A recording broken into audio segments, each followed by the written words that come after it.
Good day, ladies and gentlemen.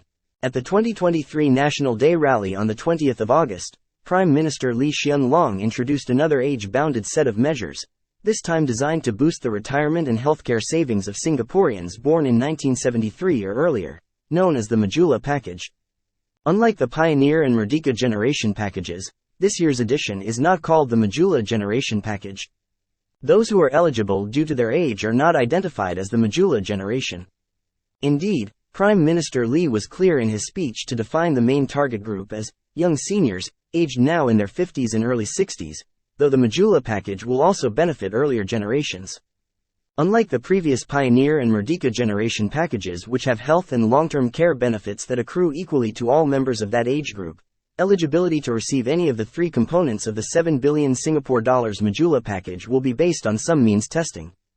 It is this means testing which provides us evidence of the main reason behind the government's decision to give the Majulah package. So why did the Singapore government introduce the Majulah package? The main reason is MediShield Life. MediShield Life provides universal healthcare coverage to Singapore citizens and permanent residents regardless of their pre-existing medical conditions, for life. Coverage is mandatory for Singapore citizens and permanent residents, and cannot be cancelled or terminated. Professor Ma would like to repeat the previous statement. Coverage is mandatory for Singapore citizens and permanent residents, and cannot be cancelled or terminated. As the premiums for MediShield Life are paid from the Central Provident Fund, CPF, accounts, those who do not have sufficient money in their CPF accounts to pay for the premiums will create problems for the system, since the coverage is mandatory for Singapore citizens and permanent residents, and cannot be cancelled or terminated.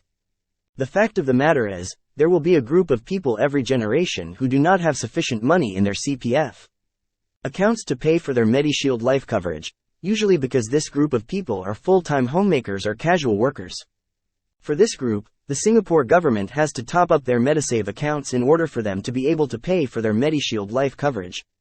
This is also the reason why the government is introducing means testing as part of the eligibility criteria for receiving the Majulah package, so that the MediSave bonus component only goes to the CPF accounts of those who need it.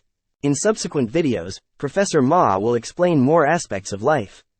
In the meantime, please help by liking and by subscribing. Thank you.